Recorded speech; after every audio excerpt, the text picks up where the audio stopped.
Okay welcome. We are discussing a very important topic isomerism. बहुत सारे question आते हैं आइसोमरिज्म पे और बहुत ही कंसेप्चुअल टॉपिक है। अगर आप मेरे साथ में रहेंगे फॉर नेक्स्ट 30 मिनट्स और so definitely we are going to remember each and everything of this concept here in this classroom itself. So देखिए आइसोमर्स होते क्या है। आपने एक मॉलिक्यूल के बारे में सुना होगा, जैसे मान लीजिए मेन्नोस। आपने नाम तो सुना होगा, लेकिन अगर मैं आपसे पूछूं इसका फॉर्मूला क्या है तो हो सकता है आपको शायद नहीं पता हो। जैसे इसी तरीके से मैं पूछूं फॉर एग्जांपल गैलेक्टोस, तो आपने नाम सुना है लेकिन हो सकता है आपको फॉर्मूला नहीं पता है। But if I ask you okay let's say glucose, you have heard about that and you know the formula also C6H12O6.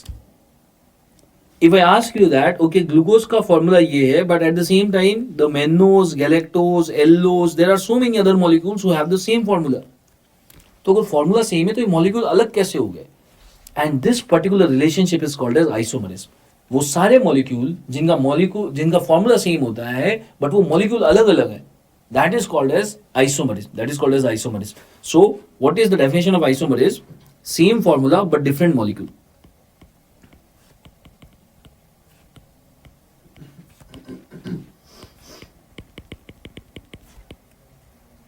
Same formula but different molecule, that is called as isomerism.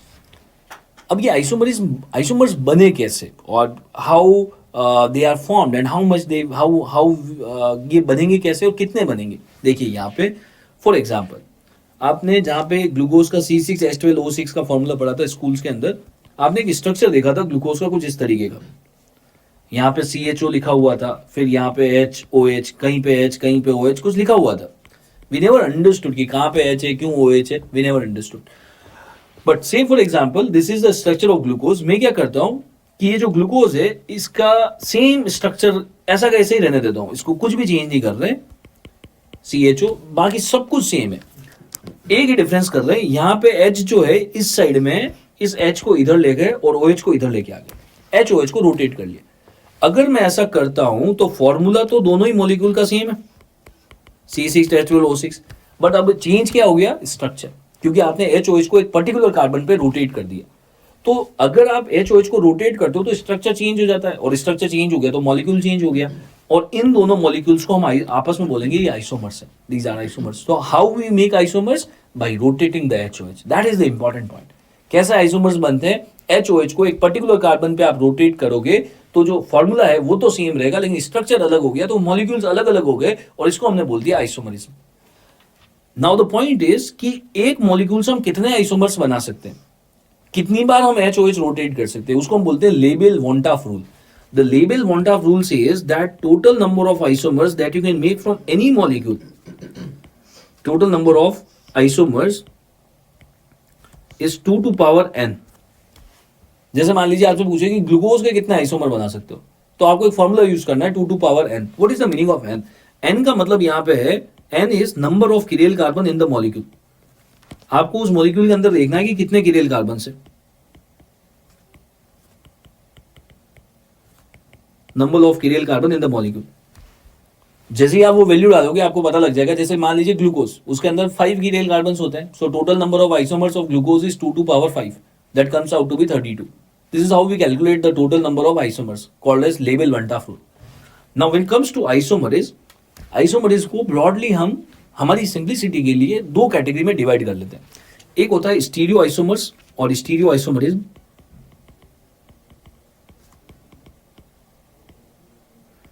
And second is optic isomerism.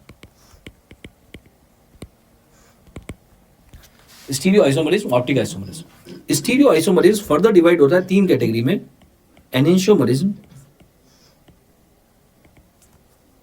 एनोमरिज्म and epimerism. So stereoisomers are further divided into 3 categories: enantiomers, anomers and epimers. इस पूरे chapter में हमारे को mainly ये terms समझने हैं, एनेंशियोमरिज्म क्या होता है, एनोमरिज्म क्या होता है, एपिमरिज्म क्या होता है और ऑप्टिक आइसोमरिज्म क्या होता है। पहले हम ये जो नीचे वाले 3 हैं इनकी बात कर लेते हैं, एनेंशियो, एनो और एपिमर्स की। बेसिकली ये सब आइसोमर्स बनेंगे कैसे? HOH को रोटेट करना है और किसी एक पर्टिकुलर कार्बन पे करना है, और वही हमें याद रखना है कि एनेंशियोमर्स देखो होना तीनों में सेम है, HOH को रोटेट करेंगे। कौन से कार्बन पे कर रहे हैं उससे ये डिसाइड होता है कि कौन से टाइप का आइसोमर बन रहा है। एनेंशियोमर में हम किसी एक पर्टिकुलर कार्बन पे एचओएच को रोटेट करेंगे, एनोमर्स में एक दूसरे कार्बन पे करेंगे और एपीमर्स में किसी और कार्बन पे करेंगे. So first talk about the enantiomerism. Say for example here is the structure of glucose. Glucose का स्ट्रक्चर है and here you can see the functional group aldehyde CHO. अगर मैं आपको बोलता हूं कि अच्छा ग्लूकोज की इस मॉलिक्यूल की आप कार्बन नंबरिंग कर दो, we always start the carbon numbering from functional group. So it's a carbon number 1, carbon number 2, 3 and likewise.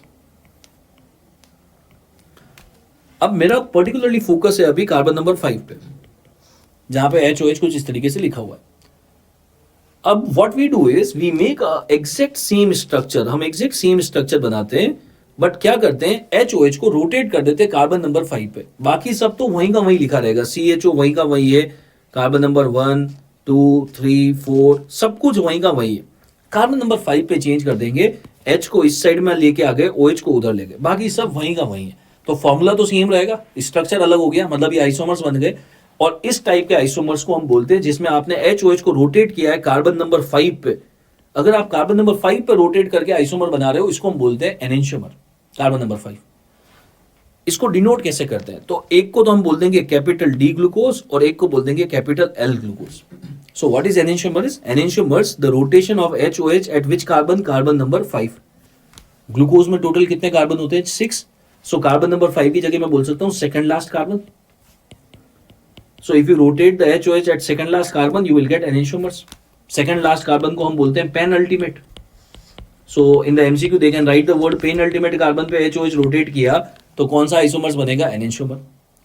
कैसे डिनोट करते हैं? एक को बोलते हैं कैपिटल D, एक को बोलते हैं capital L. All the carbohydrates they are mainly found in the capital D form. Mainly capital D में मिलता है. There are only few which is found in the L form such as fucosin. फुकोसन जो होता है वो L form में मिलता है. Now this is all about the enantiomers. Coming to the second one, that is anomers. Anomerism. To understand the anomerism, let's again take the molecule glucose. इसमें मैं carbon numbering कर रहा हूं. Here is the carbon number 1, 2, 3, 4, 5, 6. मैं आपसे ये बोल रहा हूं कि यार ये कार्बन नंबर 1 जो है, ये पता करके बताओ कि ये किरेल कार्बन है या नहीं है इस ग्लूकोज के मॉलिक्यूल में. जब हमने इसको पता करने की कोशिश की तो कार्बन नंबर 1 को कुछ इस तरीके से हमने ओपन अप करके लिखा.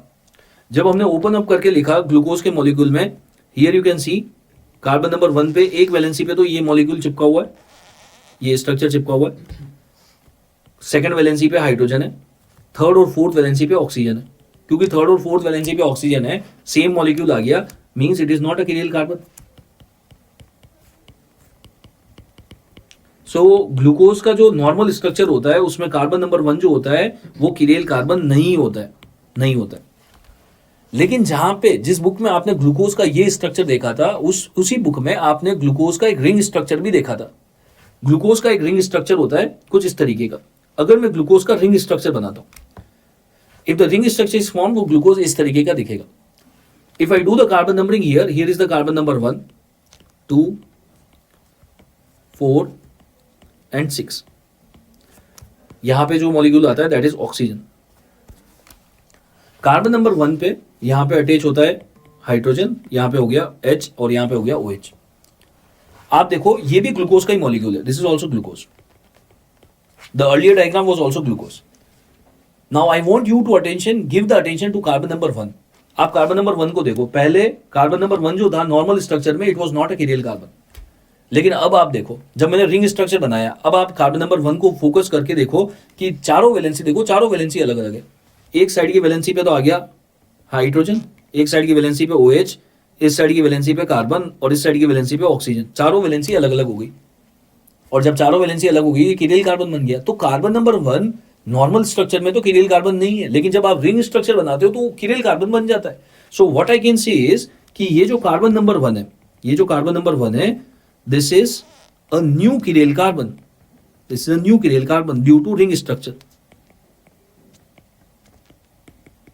रिंग स्ट्रक्चर बनाने की वजह से नया कार्बन, नया किरेल कार्बन बन गया. और ये जो नया किरेल कार्बन बनता है, this is called as anomeric carbon. इसको हम बोलते हैं anomeric carbon. A new chiral carbon is formed due to ring structure called as anomeric carbon. अब जब हमने एनोमरिक कार्बन बना दिया, हमें एनोमरिक कार्बन की डेफिनेशन समझ में आ गई, नए किरेल कार्बन को एनोमरिक कार्बन बोलते हैं। अब अगर इस एनोमरिक कार्बन पे आप एच को रोटेट कर देते हो, मतलब कि यहां पे एच ऊपर लिखा हुआ है, अगर आप कार्बन नंबर 1 पे एच को रोटेट कर देते हो, एनोमरिक कार्बन पे एच को नीचे ले गए, OH को ऊपर ले गए, बाकी तो जो जहां है वहीं का वहीं है, remaining everything wherever they are at the same place, उसको हम बिल्कुल नहीं छेड़ रहे, बाकी सबको तो जो जहां है वहीं का वहीं है। आपने एच को रोटेट किया है कौन से कार्बन पे, एनोमरिक कार्बन पे। जब भी हम एच को रोटेट करते हैं आइसोमर्स बन जाते हैं, और क्योंकि यहाँ पे एनोमरिक कार्बन पे रोटेट किया है, तो ये जो दोनों स्ट्रक्चर है, ये जो दोनों स्ट्रक्चर है, इनका फॉर्मूला तो एग्जैक्ट सेम है, फॉर्मूला तो सेम है, लेकिन एच को रोटेट कर दिया तो ये आइसोमर्स हो गए, और क्योंकि एनोमरिक कार्बन पे रोटेट करके बनाया तो इसको हमने क्या बोल दिया, एनोमर्स। सो एनोमर्स में एच का रोटेशन कहां पे होता है, कहां पे होता है, कौन से कार्बन पे होता है, it is eight anomeric carbon. और अगर आपसे पूछ ले कि एनोमरिक कार्बन का नंबर क्या होता है, तो anomeric carbon means carbon number 1, carbon number 1। और कौन से स्ट्रक्चर में, नॉर्मल में या रिंग स्ट्रक्चर में, रिंग स्ट्रक्चर में, रिंग स्ट्रक्चर में। इसको डिनोट कैसे करते हैं, तो एक को तो हम बोल देंगे अल्फा ग्लूकोज और दूसरे वाले को बोल देंगे बीटा ग्लूकोज। एक को बोल दिया अल्फा ग्लूकोज, दूसरे को बोल दिया beta glucose. So how we denote anomers, alpha and beta, alpha and beta.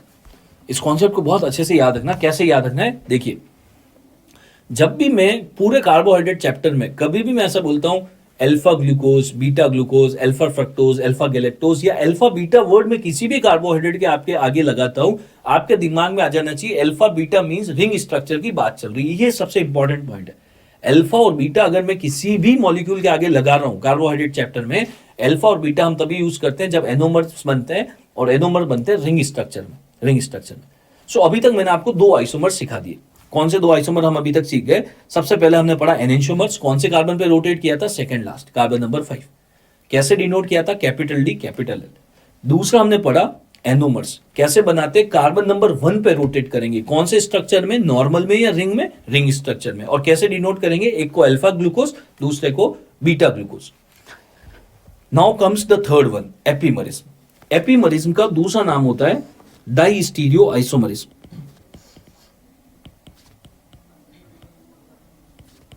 डाइस्टीरियो isomerism, if you see this structure of glucose, आप ये ग्लूकोज का स्ट्रक्चर देखिए, here is the carbon number 1, 2,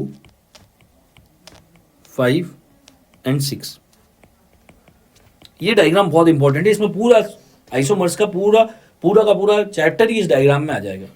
कैसे, मैंने आपको ये सिखाया कि कार्बन नंबर 5 पे अगर आप HOH को रोटेट करते हो, at carbon number 5 if you rotate HOH, तो जो आइसोमर बनते हैं उसको हम बोलते हैं एनेंशियोमर्स। और हमने एनेंशियोमर्स को कैसे डिनोट किया था, enantiomers are denoted by capital D capital L.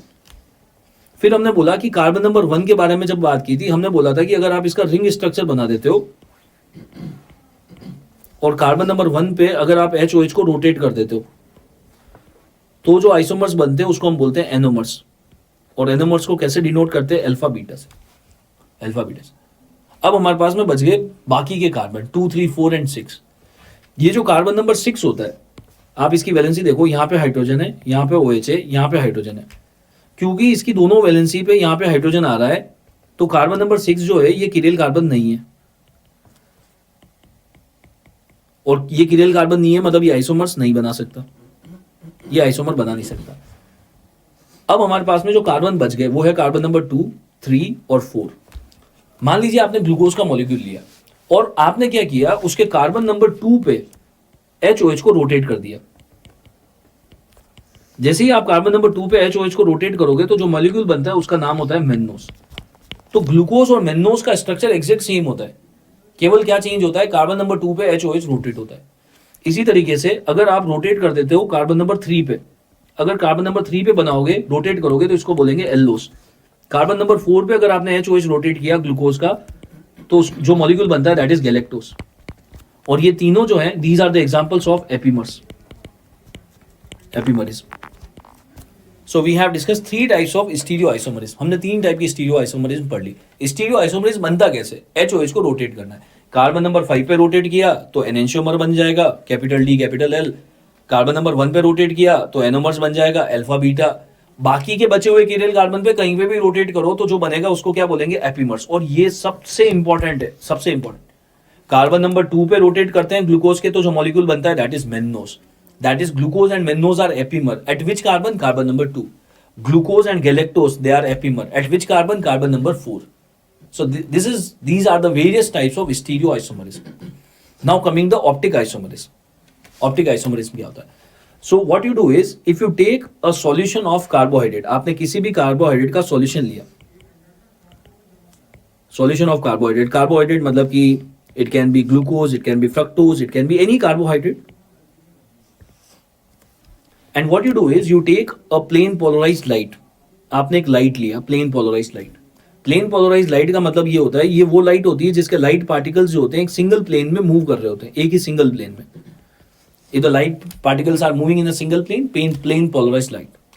जब हम प्लेन पोलराइज लाइट को किसी भी सॉल्यूशन के अंदर से निकालते हैं तो इसके जो पार्टिकल्स होते हैं वो थोड़े बहुत इधर उधर हिल सकते हैं। जब प्लेन पोलराइज लाइट को किसी भी कार्बोहाइड्रेट के सॉल्यूशन से निकालते हो तो हो सकता है कि ये लाइट के जो पार्टिकल्स पहले सीधे थे वो थोड़े से राइट साइड में घूम जाए, और अगर राइट साइड में डेविएट हो रहा है तो ये जो कार्बोहाइड्रेट है इसको हम बोलते हैं डेक्स्ट्रो रोटेटरी सॉल्यूशन, इसको हम बोलते हैं डेक्स्ट्रो रोटेटरी, या फिर हम इसको लिखते हैं स्मॉल डी से, या फिर हम इसको लिखते हैं प्लस से, कि ये जो कार्बोहाइड्रेट है, ये जो सॉल्यूशन है, ये डेक्स्ट्रो रोटेटरी। अगर इसका उल्टा हो जाता कि आपने लाइट को इससे पास किया और जब लाइट यहां से पास हुई तो आपने देखा कि लाइट के पार्टिकल थोड़े से लेफ्ट साइड की तरफ झुक गए, मींस ये जो शुगर है ये लीवो रोटेटरी है, लीवो रोटेटरी है, जिसको हम लिखते हैं स्मॉल एल या माइनस। सो ऑप्टिक आइसोमर्स कैसे डिसाइड होता है कि लाइट के पार्टिकल्स राइट साइड में डेविएट हो रहे हैं या लेफ्ट में हो रहे हैं? अगर लाइट में हो जाते हैं तो उसको बोलते हैं डेक्स्ट्रो रोटेटरी, लेफ्ट में होते हैं तो लीवो रोटेटरी। ग्लूकोज जो होता है वो मेनली डेक्स्ट्रो रोटेटरी फॉर्म में मिलता है, dextro rotatory, glucose mainly dextro rotatory होता है। आपने देखा होगा, आप इमरजेंसी में अगर कभी गए होंगे हॉस्पिटल्स में तो वहां पे फ्लूइड की बोतल होती है जिसको हम बोलते हैं डेक्सट्रोज। डेक्सट्रोज क्या होता है? ग्लूकोज का जब हम सॉल्यूशन बनाते हैं, ग्लूकोज डेक्स्ट्रो रोटेटरी है तो उसके सॉल्यूशन का नाम हमने लग दिया glucose. Being dextro rotatory, the solution of glucose is called as dextrose. So glucose and dextrose is basically the same molecule. Glucose के सॉल्यूशन को डेक्स्ट्रोज बोलते हैं, क्यों बोलते हैं? क्योंकि ग्लूकोज डेक्स्ट्रो रोटेटरी होता है, इसलिए उसको बोलते हैं डेक्स्ट्रोज है। इसी तरीके से फ्रक्टोज जो होता है वो मेनली लीवो रोटेटरी होता है, मेनली लीवो रोटेटरी होता है। Now let's talk about sucrose. हमने ग्लूकोज की बात की, फ्रक्टोज की, अब सुक्रोज की करते हैं। सुक्रोज जो होता है, basically sucrose is a disaccharide. ये ग्लूकोज और फ्रक्टोज को जब हम ज्वाइन कर लेते हैं तो जो मॉलिक्यूल बनता है उसको हम बोलते हैं सुक्रोज। ग्लूकोज और फ्रक्टोज को जब ज्वाइन किया तो जो मॉलिक्यूल बना उसको हमने बोल दिया फ्रक्टोज। यहां पे मान लीजिए आपने ग्लूकोज और फ्रक्टोज को ज्वाइन करके जो मॉलिक्यूल बनाया सुक्रोज, उसका आपने सॉल्यूशन बना दिया। अब इस सॉल्यूशन से आपने प्लेन पोलराइज्ड लाइट को निकाला। जब आप इसमें से निकालेंगे, आप मेरे को बताओ लाइट पार्टिकल्स कौन सी साइड में मूव करने चाहिए, राइट, लेफ्ट, और the light particles will not move. The light particles will move and the light particles will move towards right side, मतलब कि सुक्रोज जो है वो डेक्स्ट्रो रोटेटरी है। ऐसा कैसे हुआ? आपके दिमाग में आ रहा होगा यार ग्लूकोज जो था वो तो डेक्स्ट्रो था, फ्रक्टोज लीवो था, दोनों मिल गए तो न्यूट्रल हो जाना चाहिए था। लेकिन ऐसा नहीं होता। जब ग्लूकोज और फ्रक्टोज मिलते हैं, जब ये दोनों आपस में मिल गए ग्लूकोज और फ्रक्टोज, अब यहाँ पे ये जब आपस में मिल जाते हैं तो ग्लूकोज और फ्रक्टोज की प्रॉपर्टीज खत्म हो जाती है। ये एक नया ही मॉलिक्यूल है, ये बिल्कुल नया मॉलिक्यूल है। ग्लूकोज फ्रक्टोज आपस में चिपक गए, एक नया ही मॉलिक्यूल बन गया जिसको बोल दिया हमने सुक्रोज, और इसकी खुद की प्रॉपर्टी है कि ये डेक्स्ट्रो रोटेटरी होता है। अब हम इस एक्सपेरिमेंट को एक स्टेप आगे लेके जाते हैं। अगर आपने सुक्रोज को ब्रेक डाउन कर दिया, मान लीजिए सुक्रोज को आपने हाइड्रोलिसिस कर दिया, हाइड्रोलिसिस करने के बाद में आपने वापस से ये लाइट इसमें से पास कराई। अब क्योंकि ये दोनों मॉलिक्यूल अलग अलग हो गए, अब ये मॉलिक्यूल अलग अलग हो गए तो ये अपनी प्रॉपर्टीज को एग्जिबिट करेंगे। और जब हमने इसको देखा, जब हमने एक्सपेरिमेंट किया हाइड्रोलिसिस करने के बाद में, जब लाइट को उसमें से निकाला, आप बताओ लाइट कौन सी साइड में मूव करेगी, राइट, लेफ्ट, और will not move? Light move करेगी अभी भी, और लाइट मूव करेगी लेफ्ट साइड में, will go towards the left side, levo rotatory. अब आपके दिमाग में आ रहा होगा यार ऐसे कैसे हो गया कि अब कैसे मूव कर रही है, अब तो दोनों मॉलिक्यूल अलग हो गए, एक डेक्स्ट्रो है एक लीवो है, दोनों है तो इफेक्ट न्यूट्रल हो जाना चाहिए, लीवो कैसे हो गया? फ्रक्टोज जो है it's more powerful rotator than glucose. Glucose right side में डेविएट करता है 30 डिग्री, फ्रक्टोज डेविएट करता है 60 डिग्री, तो फ्रक्टोज इज मोर पावरफुल। सो क्योंकि ओवरऑल फ्रक्टोज ज्यादा पावरफुल है तो लाइट लेफ्ट साइड में चली जाती है. सो आप देखो सुक्रोज में एक बहुत ही इंटरेस्टिंग फिनोमिना देखने को मिला. क्या मिला कि सुक्रोज जो है वो डेक्स्ट्रो रोटेटरी होता है, लेकिन जब आप उसका हाइड्रोलिसिस कर देते हो तो ये डेक्स्ट्रो रोटेटरी किसमें कन्वर्ट हो जाता है? Levo rotatory. ये तो उल्टा हो गया. अगर डेक्स्ट्रो लीवो में कन्वर्ट हो जाता है ये तो बिल्कुल रिवर्स हो गया. रिवर्स को हम बोलते हैं इन्वर्ट. तो sucrose is example of invert sugar. Sucrose is example of invert sugar. Is a very important MCQ. ये एक्सपेरिमेंट आपको समझ में आया हो तो बहुत अच्छा, नहीं आया तो फिर इसको डायरेक्ट याद रखेंगे कि इन्वर्ट शुगर का एग्जाम्पल क्या है? सुक्रोज. यहां पे हम सारी आइसोमर्स को एक बार इस पूरे टेबल में समराइज कर लेते हैं और यहां से एमसीक्यू आते ही आता है. देखिए क्या है, आप मेरे को बताते चलना. एनेंशियोमर्स में कौन से कार्बन पे आपने एचओएच को रोटेट किया था? You have rotated the HOH carbon number 5, that is called as the penultimate carbon, second last carbon. और कैसे डिनोट किया था एनेंशियोमर्स को? कैपिटल डी कैपिटल एल और small D small L. Yes, capital D capital L. Anomerism. Anomerism, if you remember anomerism कौन से carbon पे हमने रोटेट किया था? C1. कौन सा structure? Normal structure, ring structure. Yes, ring structure. Ring structure. And how we denote anomers? Alpha and beta.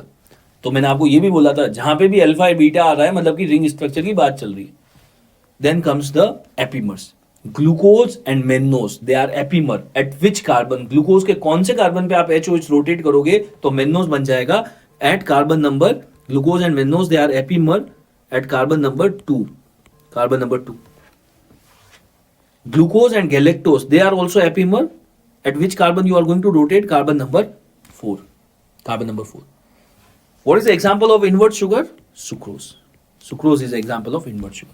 So this is all about the chapter of isomerism. Very important, बहुत important है. सबसे important part जो है ना वो ये वाला diagram है. अगर आपको ये डायग्राम समझ में आ गया ना, इसमें सारी इन्फॉर्मेशन आ गई है. एनोमर्स में कहाँ एचओएच रोटेट किया, एनेंशियोमर्स में क्या किया, एपीमर्स में कहाँ किया. राइट. Thank you.